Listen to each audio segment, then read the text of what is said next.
मजेत ना. तर आज आम्ही एका अशा ठिकाणी जाणार आहे ज्या ठिकाणी जाण्याची खूप दिवसापासून इच्छा होती, पण याचा प्लॅन अचानक झालं कारण इथे वेदर जे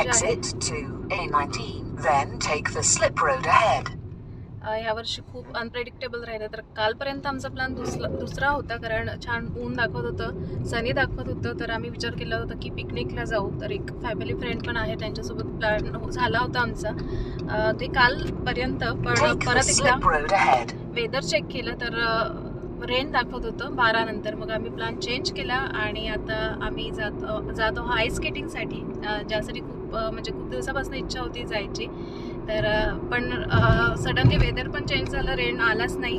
पण तरी आम्ही तोच प्लॅन ठेवला जाण्याचा आईस स्केटिंगला. तर आता आम्ही तिकडे जातोय. तर ते 2 तासाचं आहे, 2 ते 4.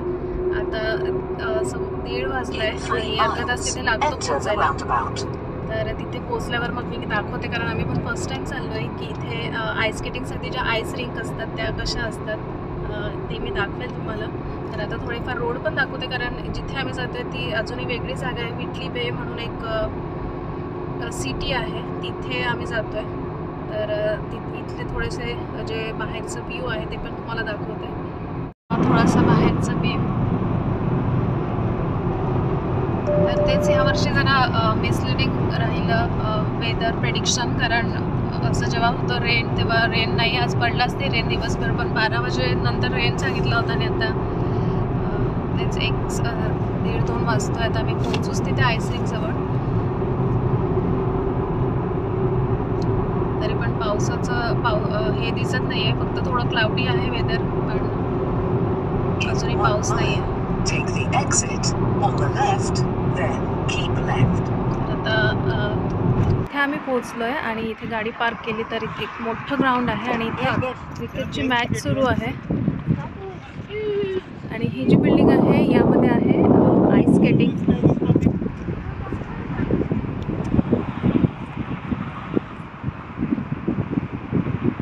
तर आदर्शाने हे चालले तिकडे बघायला क्रिकेट. मी पण जाते, थोडंसं दाखवते तुम्हाला. Let's go. क्रिशा एक्साइट आहे आईस स्केटिंग करण्यासाठी, तिला जायचं आहे. तर अजून आमचे एक फॅमिली फ्रेंड आहेत, ते पण आलेत. तर आम्ही सगळेजण सोबत आतमध्ये जातो. आणि मग तिकीट वगैरे पण घ्यायचं आहे आईस स्केटिंगसाठी. त्यानंतर स्केट्स हायर करायचे आहेत. ते सगळं मी तुम्हाला दाखवेल आतमध्ये गेल्यावर.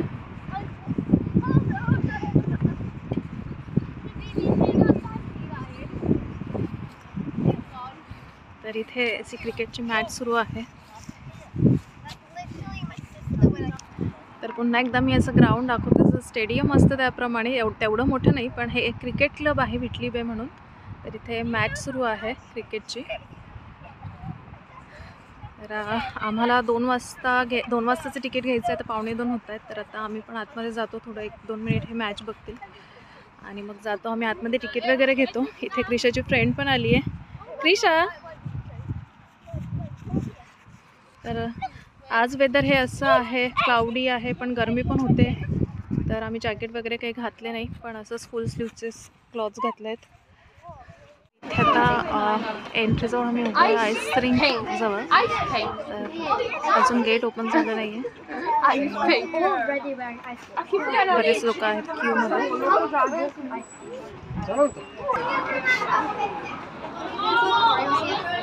इथून आता आम्ही आतमध्ये आलो आहे आणि इथे तिकीट विंडोज आहेत. तर इथे तिकीट घ्यायचं. तर इकडे पण अशी तिकिटासाठी क्यू आहे.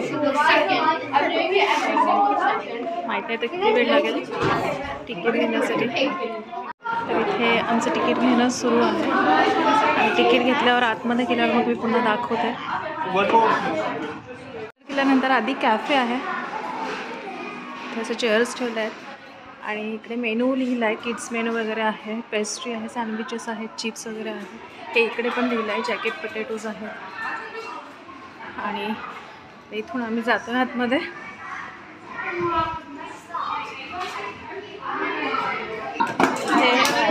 यांनी स्केट्स हायर केले आणि यांचं घालणं सुरू आहे स्केट्स. आता क्रिशा आणि माझे राहिलेत घालायचे. आम्ही पण स्केट्स घेतो. इकडनं घ्यायचे आहेत स्केट्स. रेडी आहोत आणि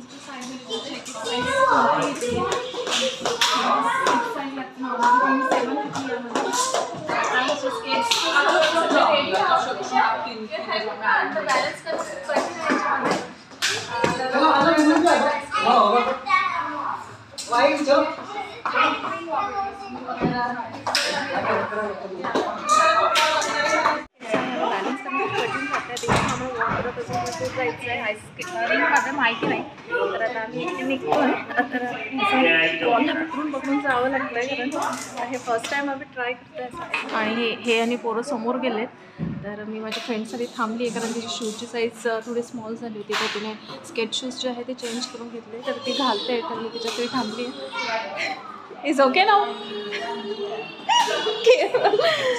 आणि इथे पोरांनी चालू केलं आईस स्केटिंग. हे आईस्क्रीम आणि आतमध्ये गेल्यावर मला नाही घेता येणार व्हिडिओ कारण बॅलेन्स करावं लागणार आहे आतमध्ये. तर हे कुशाला घेऊन गेले दिसत नाही आहे.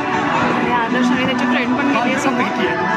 मी पण आतमध्ये गेल्यावर मला असं व्हिडिओ घेता येणार नाही. मला आधी जायचं आईस्क्रीम एक्सपीरियंस हे काय आहे हे काय आहे.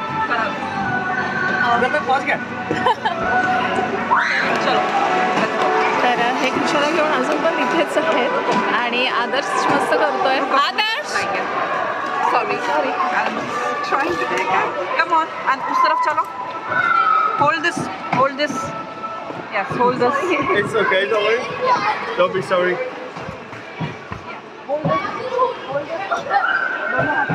तर याला जमत आहे आणि म्हटलंच मला की थोडं पण तो करतोय छान. मला हिंमत नाही होते खायची तर आता जाते मी. आणि आतमध्ये गेला मला व्हिडिओ घेता येणार नाही आहे कारण जसं जसं घेता येईल तसं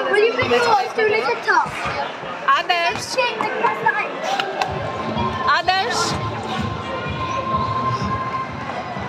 आतमध्ये आता मी पण आली आहे. पण मी अजूनही इथे ना वॉलला पकडून म्हणजे स्केटिंग करते का खूप जास्त असं स्लिपरी आहे. आणि फर्स्ट टाईम आमचा हा ट्राय आहे आईस स्केटिंगचा. हे किशाला घेऊन करत आहेत पण आदर्श तिकडे छान करतो आहे आईस स्केटिंग. त्याला जमत आहे. तो एकदाच गेला होता. तर आता मी हळूहळू याला पकडून माझं चालू आहे करणं.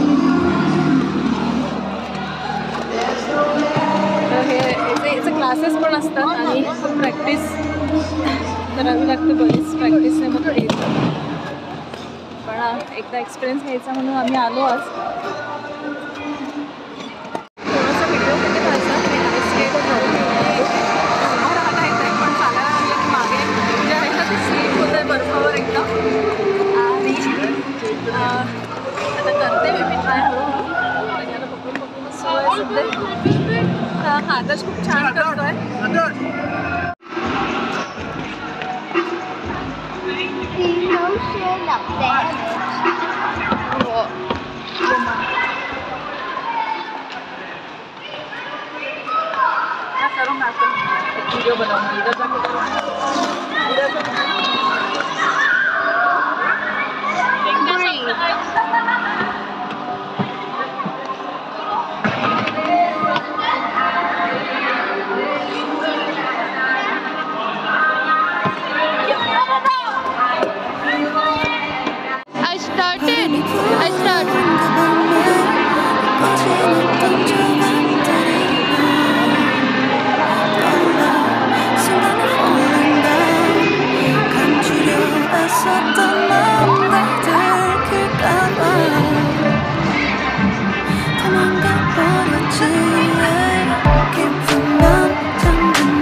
स्केटिंग करून झालं आहे आणि आता जे स्केटिंगसाठी जे शूज होते ते आम्ही काढले रिटर्न करायला त्या विंडोमध्ये पुन्हा तिकीट टाकायचे. आपले जे शूज आहेत ते घ्यायचे. आता आम्ही आईस रिंगच्या बाहेर निघालो आहे आणि वेदर छान आहे सध्या तरी, म्हणजे खूप जास्त थंडी नाही आहे पण क्लाउडी आहे. आतमध्ये खूप थंड होतं.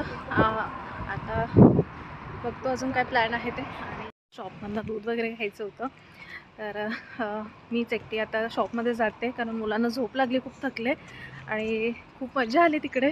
सुरुवातीला बिलकुल जमलंच नाही, शेवटी जमायला लागलं होतं. तर आता मी शॉपमध्ये जाते, थोडं काही सामान घेते, 1-2च वस्तू घ्यायच्या, पोटॅटो वगैरे, आणि मग घरी जातो. आणि आता चहाची पण वेळ झाली आहे, चहा पण घ्यायचं आहे. मग घरी गेल्यावर मी सविस्तर तुमच्याशी बोलते अजून. तर आता अर्ध्या तास झाला जवळपास आम्ही पोहोचलो. चहा वगैरे घेणं झाला आणि मुलांना गाडीमध्ये झोप लागली होती, भूक पण लागली होती, पण ते झोपले असल्यामुळे आम्ही कुठे मध्ये थांबलो नाही आणि कॅफेमध्ये पण तिथे खायची काही इच्छा झाली नाही. तर एका शॉपमध्येच मी फक्त गेली, दूध बटाटे वगैरे घ्यायचे होते. आणि आज जसं मी म्हटलं सकाळी आमचा पिकनिकचा प्लॅन होता, तेव्हा मग मी बटाटे उकडूनच ठेवले होते की बटाट्याचं काहीतरी पराठे किंवा वडापाव असं काहीतरी घेऊन जाऊ पिकनिकला. पण मग तो जसं मी म्हटलं की चेंज घेऊन मग आम्ही आईस स्केटिंगसाठी गेलो. तर आता बटाटे उकडलेच होते आणि भूक पण लागली सगळ्यांना. तर मी आता बटाटे वडे करते आणि तुमच्यासोबत पण ही रेसिपी शेअर करते. ॲक्च्युली वडापाव करते. तर खूप दिवसापासून खायची इच्छा होती आणि जसे इथे काही बाहेर आपल्यासारखे असे ॲटलिस्ट ऑथेंटिक पदार्थ अजून तरी नाही मिळत. डोसा मिळतो, त्या दिवशी पाणीपुरी समोसा वगैरे दाखवला, पण हे असं महाराष्ट्रीयन वडापाव किंवा आलू वडा, आलू बोंडे असं नाही मिळत. तर आता ते म्हणजे आलू वडे मी बऱ्याचदा करते, पण वडापाव म्हणजे करायची खूप दिवसापासून इच्छा होती पण राहतच होतं. आणि आज ब्रेड पाव पण आहेत ते गोलवाले. तर इथे मी बटाटे पण उकडून ठेवलेच आहेत आणि आज वेळ पण आहे कारण संध्याकाळचे आता जवळपास 6 वाजत आहेत. तर म्हणजे याने जर पोट भरलं तर मग जेवणाला थोडंसं खिचडी वगैरे करावी लागेल. तर जेव्हा आम्ही गेलो तिथे तर म्हणजे त्यांचा पण फर्स्ट टाईम होता, जे आमचे फॅमिली फ्रेंड होते ते पण पहिल्यांदाच गेले होते, आम्ही पण पहिल्यांदाच गेलो होतो. फक्त आदर्शच एकदा गेलेला होता आणि हे सेकंड टाईम होता त्याचा. तरी त्या मनाने त्याने खूप छान केलं कारण मी तर म्हणजे 2 तासाचं होतं आमचं, तरी आम्हाला ते शूज वगैरे चेंज करण्यात अर्धा तास गेला. म्हणजे जवळपास आम्ही 2:30 वाजेपासून तिथे रिंकमध्ये स्टार्ट केलं असेल करणं. तर मी ॲटलिस्ट अर्धा तास म्हणजे 3 वाजेपर्यंत जवळपास पकडूनच पूर्ण स्केटिंग केलं. आणि मग थोड्या वेळाने यांना क्रिशाला बसवलं जिथे मी ग्लोव्ज चेंज केले, ग्लोव्ज घातले तिथे. आणि मग मी यांच्यासोबत यांचा हात पकडून गेली. एकदा आधी आदर्शसोबत गेली, त्याला म्हटलं मला शिकव तुझा हात पकडून. तर तेव्हा खूप जोरात पडले आणि उठता पण येत नव्हतं. तर त्यानंतर मग हिंमतच नाही झाली, तर पुन्हा मी पकडून करत होती. पण करायची खूप इच्छा होती आतमध्ये जाऊन, कारण इतके सगळेजण लहान पोरं इतके छान आईस स्केटिंग करत होते. मग यांनी माझा हात पकडला आणि मग आम्ही काही राऊंड केले तिथे, 3-4 राऊंड यांचा हात पकडून. तर मग थोडीशी हिंमत आली आणि मग शेवटी अगदी 10 मिनटं राहिले होते शेवटचे, तेव्हा मग मी एकटी थोडंफार केलं तिथे. पण मग तेव्हा बंद व्हायचीच वेळ झाली होती, तेव्हा मग मला थोडा कॉन्फिडन्स वाटत होता. तर जेव्हा आपण व्हिडिओ पाहतो आईस स्केटिंगचे किंवा आईस स्केटिंग करताना कोणी डान्स करतं, बरंच काही ॲक्टिव्हिटी करतं, स्टंट करतं वेगवेगळे, तर ते पाहून असं वाटतं अरे हे खूप इझी आहे, आपल्याला जमेल. स्टंट नाही पण ॲटलीस्ट आईस स्केटिंग असं वाटतं पाहून जमेल. पण आज जेव्हा ॲक्च्युअलमध्ये मी तिथे करायला गेली, लाईक इतकं कठीण वाटलं. म्हणजे ते सुरुवातीला असं वाटलं आता इथून बस आता निघून जावं, नाही करावी. पण थोडं करत जमली. जेव्हा पडलं तेव्हा तर असं वाटलं नाही आता नाही करू आपण. पण तेच करायची इच्छा पण होती.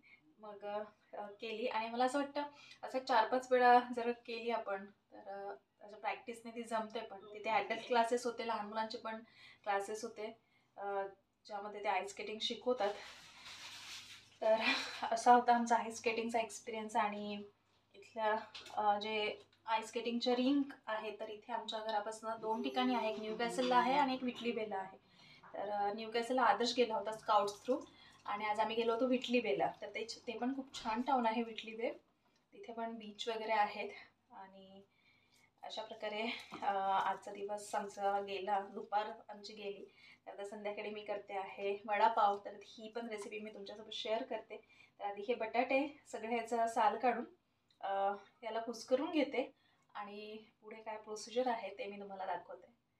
तर इथे बटाट्याच्या साली काढून बटाटा कुस्करून घेतला आहे आणि त्यानंतर मी इथे बेसन घेतलं जवळपास 1 वाटी आणि हे छान मिक्स करायचं आहे.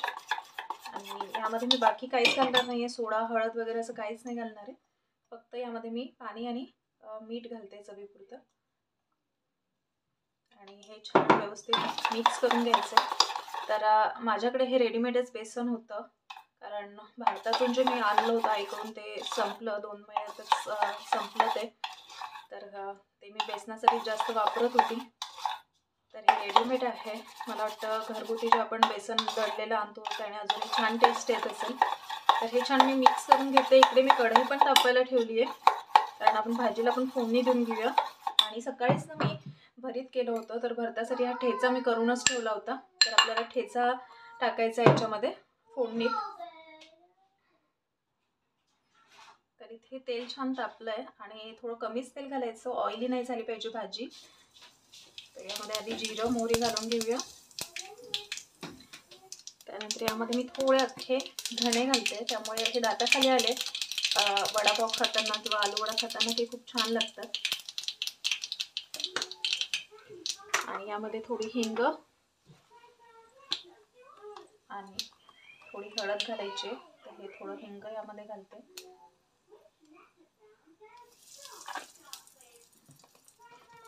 आणि थोडी हळद. तर हळद पटकन जळते आणि तेल तापलं. हा जो ठेचा मी बनवला आहे हा यामध्ये घालते. तर तिखटासाठी वेगळं आपल्याला लाल चटणी घालायची गरज नाही आहे. तर हे जो ठेचा आहे हा मी यामध्ये वापरणार आहे. तर ठेचा जो आपण करतो तसाच आहे. तर यामध्ये लसूण, कोथिंबीर आणि हिरवी मिरची एवढंच आहे. तर मला वेगळं यामध्ये आल्याची पेस्ट घालावी लागणार आहे, तर ती आल्याची पेस्ट पण यामध्ये घालून घेते. तर इथे माझ्याकडे रेडीमेड आहे जिंजर पेस्ट, तीच मी यामध्ये घालते. तर हा ठेचा बनवलेला होता म्हणून, पण यासाठी जर आपल्याला वेगळा बनवायचा असेल तर यामध्येच आपण आलं घालून ठेचा बनवू शकतो. तर हे जळायला सुरुवात झाली आहे. मी पटकन हे जे पोटॅटो आहे यामध्ये घालते.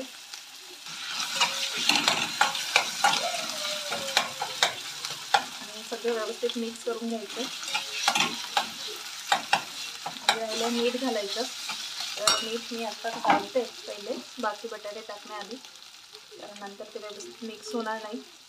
आणि यामध्ये ना कोथिंबीर पण पाहिजे असते, पण काय झालं सकाळी कोथिंबीर संपली. पोहे वगैरे केले होते जायच्या आधी नाश्त्याला, थोडीफार होती तर ती खराब झाली होती, त्यामुळे मी टाकून दिली. नाही तर मग फोडणी देतानाच ना यामध्ये छान कोथिंबीर घालायची. कोथिंबीरीने खूप छान टेस्ट येते. तर हा सगळा पोटॅटो मी यामध्ये घालून मिक्स करून घेते आणि आपली ही भाजी जी आहे आलू वड्यासाठी लागणारी ही रेडी होईल. आणि याला कव्हर नाही करायचं आहे, नाहीतर मग भाजीला काय की पाणी सुटतं. तर ही अशीच मिक्स करत करत थोडा वेळ 3-4 मिनिट अशी शिजवून घ्यायची.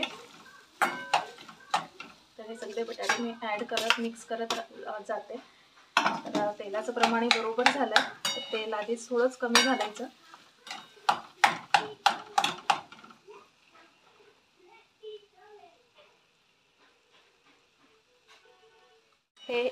ही बटाट्याची भाजी रेडी आहे. खूप छान सुगंध येतो आणि थोडी टेस्ट करून पण बघितली तर मीठ वगैरे एकदम व्यवस्थित आहे आणि खूप अशीच खायला खूप छान लागते ही.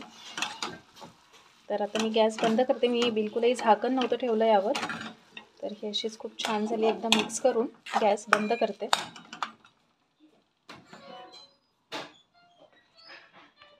तर आत्ताच मी गॅस बंद केला आहे आणि ही थोडी भाजी थंड होऊ द्यावी लागेल, म्हणजे हातात घेऊन वडे बनवता येतील असे.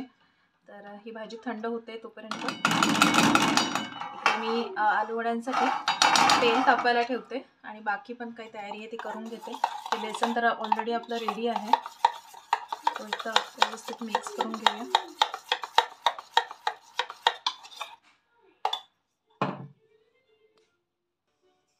भाजी थंड होते तोपर्यंत मी इकडे फ्राईड राईसचं पण तयारी करून घेतली, कारण आलू वडे मुलांना बहुतेक आवडणार नाही. तर डिनरसाठी फ्राईड राईस बनवायचा आहे. तर इथे मी पत्तागोबी जी आहे ती छान बारीक कापून घेतली आहे आणि शिमला मिरची एवढी आवडत नाही आदर्शला, त्यामुळे कमीच टाकणार आहे. आणि ओनियन पण मोठे मोठे असे स्लायसेस करून घेतले आणि घेतली आहे कांद्याची पात. फ्राईड राईससाठी जोपर्यंत भाज्या कट करत होती फ्राईड राईससाठी, तर तोपर्यंत ही भाजी पण थंड झाली आहे. इकडे मी कुकर पण लावला आहे राईससाठी आणि तेल फक्त मी कढईत टाकून ठेवलं, अजून कढई ऑन केली नाही आहे. कारण आधी आपण काय करूया, याचे वडे बनवून ठेवूया आणि मग जेव्हा सगळे वडे बनवणं झाले की मग एक एक आपण या बेसनमध्ये डीप करून ते फ्राय करूया. तर हे सगळे गोळे बनवणं झाले की मग मी तेलाचा गॅस जो आहे तो ऑन करते. तर झाली आहे थंड, म्हणजे आता बनवू शकतील वडे याचे. तर आपल्याला जशी साईज पाहिजे त्याप्रमाणे बनवून घ्यायचे. तर मी थोडं असे मीडियम साईजचेच बनवून घेते. तर असे सगळे वडे जे आहेत ते मी बनवून घेते. तर ब्रेड माझ्याकडे आता ते बनपाव जे आहेत ते 4 आहेत. तर ते 4 म्हणजे 4 वडे तर त्याच्यासाठी त्यामध्ये टाकायला लागतीलच. आणि अजून 4-5 एक्स्ट्रा बनवते, कारण मुलं खाणार नाहीत, त्यांना राईस बनवते इकडे. असे सगळे मी करून घेते आणि मग तळायला घेतले की मग मी पुन्हा तुम्हाला दाखवते. अशा प्रकारे मी हे 10 वडे बनवून घेतलेत आणि भाजी थोडी उरली आहे तर ती राहू देते आता. पुन्हा कधी उद्या परवा खाण्याची इच्छा झाली तर. आणि इथे मी तेल पण तापवायला ठेवलं, म्हणजे गॅस सुरू केला आत्ताच. तेल तापलं की मग आपण वडे तळायला सुरुवात करूया. आणि एका बॉक्समध्ये मी असं टिश्यू टाकून घेतला आहे, तर यामध्ये आपण वडे काढून घेऊ शकतो. तर तेल छान तापलं आहे. आता यामध्ये मी एक एक वडा घोळून घेते बेसनच्या बॅटरमध्ये आणि तो आपण ऑइलमध्ये टाकूया. आणि मी गॅस थोडा मोठाच केला आहे, कारण चांगलं तापलेलंच तेल पाहिजे आलू वड्यांसाठी. तर 3च टाकून घेते एका वेळेस. आणि हे आजूबाजूला थोडं अजून टाकून घेते, कारण मला याची चटणी बनवायची. हे जे शेव किंवा छोटी छोटी भजी म्हणतायत त्याची चटणी पण बनवायची.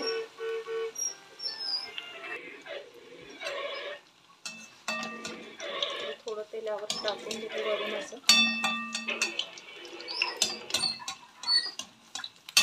गॅस मोठाच ठेवायचा आहे, म्हणजे जे वडे आहेत ते छान लवकर होऊन पण निघतात. आणि आलू वड्यांना सहसा मोठाच पाहिजे गॅस. हाय हीटवरच छान होतात. तर एका साईडने झाले की मग मी टर्न करते आणि इकडे कुकरची पण शिटी होते.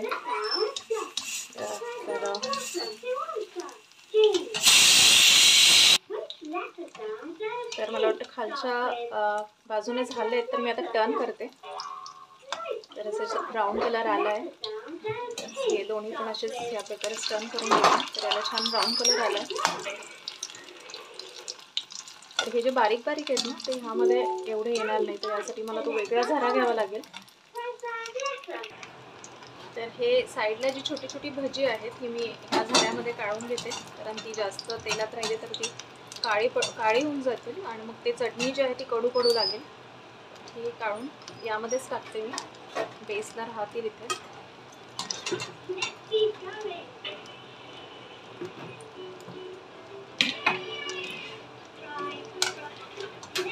ऑलमोस्ट झालेच आहेत. इकडच्या साईडने अजून थोडीशी होऊ देते,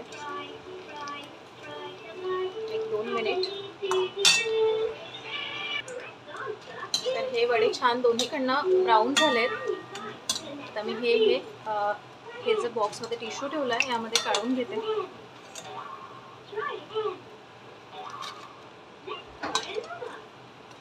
आणि बाकीचे जे वडे आहेत राहिलेले ते पण या प्रकारे तळून घेते.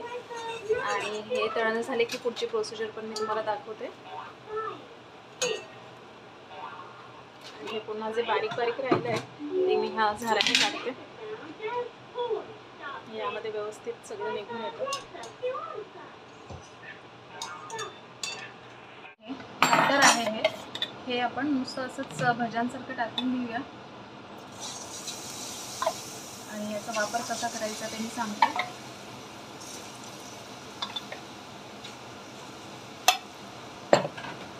गॅस थोडा मीडियम टू हाय हीटवरच ठेवायचा आहे.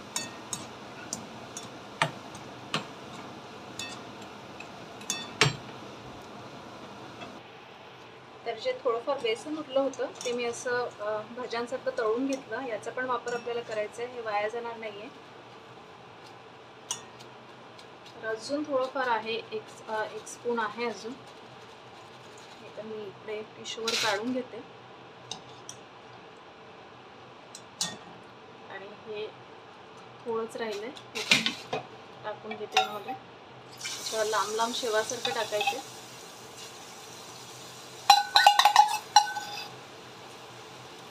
तर हे सगळं बरोबर व्यवस्थित झालं होतं बॅटर वगैरे. तर आता जे आपण हे भज्यांसारखं नंतर तळून घेतलं किंवा आधी पण जे निघालंय ते आपल्याला घालायचे मिक्सरमध्ये. हा पूर्ण चुरा मी यामध्ये घालून घेते. आणि हे पण जे आहेत मोठे मोठे हे पण तुकडे करून यामध्ये घालून घेते. तर याची आपल्याला बनवायची आहे चटणी. आणि यामध्ये 3-4 लसणाच्या पाकळ्या टाकायच्या.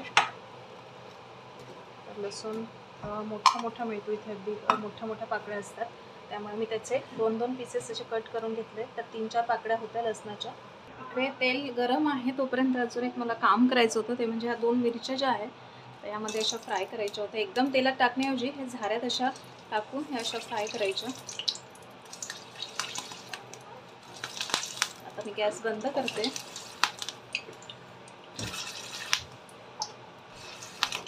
मिरच्या पण फ्राय करून झाल्या आहेत छान. तर इथे चटणीसाठी आपण कांदा लसूण मसाला घेणार आहोत. तर मी आधी ते तळलेलं जे होते भाजी छोटी छोटी ती टाकली, लसणाच्या पाकळ्या टाकल्या. आता यामध्ये घालायचा आहे कांदा लसूण मसाला.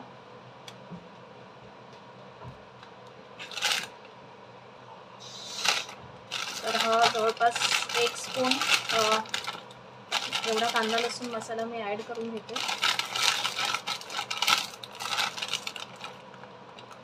आणि यामध्ये टाकायचं आहे थोडंसं मीठ.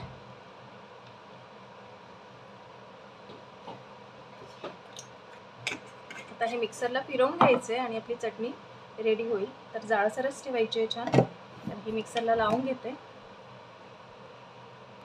तर अशा प्रकारे ही चटणी बनवून घ्यायची आहे, थोडी जाळसर.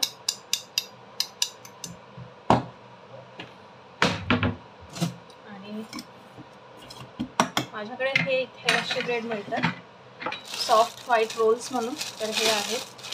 तर हे असे मधून आता मी कट करून घेते याला.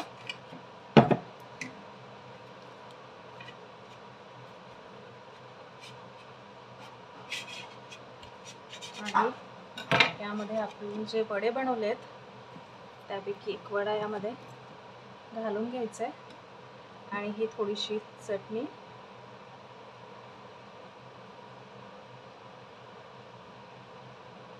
तर वडा ठेवण्याच्या आधी थोडीशी चटणी घालून घ्यायची आणि मग वडा ठेवायचा. आणि अजून जे कुरकुरीत मी तळून घेतलं होतं शेवटी ते आपल्याला असं इथे यामध्ये वड्यामध्ये घालून घ्यायचं आहे, म्हणजे वडा खाताना थोडा असं छान लागेल क्रिस्पी. आणि याला असं छान प्रेस करायचं आहे. आणि हा असा आपला वडापाव रेडी आहे. तर बाकी पण तसेच बनवून घेते. तर खूप तोंडाला पाणी सुटतंय, खूप छान वाटतंय, असं वाटतं केव्हा खाऊ. आणि ज्या मिरच्या मी तळल्या होत्या त्या मिरच्या यावर अशा ठेवते छान इथे. आणि दुसरा पण वडापावचाच रेडी करून घेते. तर मला वाटलं होतं 4 ब्रेड आहेत, पण 3च राहिलेत त्यामध्ये. तर दुसरा पण आधी आपण ही चटणी जी बनवली आहे ती घालून घेऊया. ही चटणी पण खूप छान वाटते, हाताला अशी मस्त वाटते, रवेदार झाली आहे छान. आणि खजून वडा यामध्ये घालून घेऊया. आणि जे क्रिस्पी मी बनवलं होतं ते यामध्ये घालायचं. तरी हे असं शेवासारखं आलं नाही, हे तसे लांब लांब जर झाले ना तर ते टाकायला पण इझी जातात. ते खूप जळलंय ते मी नाही घालणार आहे यामध्ये, नाहीतर मग कडू कडू लागेल वडापाव. आणि हे असं बंद करायचं. तर अशा प्रकारे हा गरम गरम वडापाव रेडी आहे. खूप तोंडाला पाणी सुटतंय. तर आता 7:15 होत आहे, वेदर चांगला आहे, उजेड आहे, त्यामुळे आमचं तिकडे गार्डनमध्ये काम सुरू आहे. आणि मी इकडे समर हाऊसमध्येच हे वडापाव वगैरे सगळं घेऊन आली आहे. तर आता टेस्ट करून बघते आणि सांगते कसा झालाय ते. तर खूप भूक लागली होती तिकडनं आल्यावर. रस्त्याने काही खायची इच्छा झाली होती पण पोरांना झोप लागली त्यामुळे राहिलं.